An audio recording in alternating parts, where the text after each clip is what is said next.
Hi friends, welcome to my YouTube channel. ఇప్పుడైతే నేను సంగంశాల థియేటర్కి వచ్చాను. ఇది ఇప్పుడు టైం అరౌండ్ 6:30 అలా అవుతుంది. ఫస్ట్ షోకి వచ్చాను నేను. ఇది సెకండ్ టైం మీకు మళ్ళీ వీడియో తీసి, అంటే ఇప్పుడు బయట క్రౌడ్ ఎలా ఉంది, బయట ఎలా ఉందో మీకు చూపించడానికి క్లియర్గా ఈ వీడియో తీసినాను. చూడండి, ఎంత అస్సలు నడడానికి కూడా స్పేస్ లేదు నిజంగా. మామూలుగా అక్కడ నడాలన్నా కూడా చూడండి ఎంత ఇరుగ్గా ఉందో. అంటే ఫుల్ చాలా క్రౌడ్గా ఉంది. వీళ్ళు ఏమొచ్చి మ్యాట్నీ షో వాళ్ళు బయటకు వస్తున్నారు అండ్ ఫస్ట్ షో వాళ్ళు లోపలికి వెళ్తున్నారు. సో ఇద్దరికి ఖాళీ లేదు. అసలు మెయిన్ ఏంటంటే పార్కింగ్ అస్సలు కంఫర్ట్గా లేదు. అసలు చూసుకోవట్లేదు ఎవరు పార్కింగ్ని. చూడండి, చాలా ఇబ్బంది పడ్డారు నిజంగా. నేనైతే నిజంగా చాలా ఇబ్బంది పడ్డాను.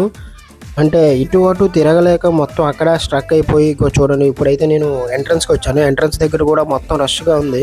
నేను బయట గేట్ దగ్గర ఉన్నాను. అందరూ నన్నే చూస్తున్నారు మాస్క్ వేసుకోవడం వల్ల. అంటే మాస్క్ వేసుకోవడం వల్ల అనుకోండి. పోనీ సబ్స్క్రైబ్ చేసుకోండి.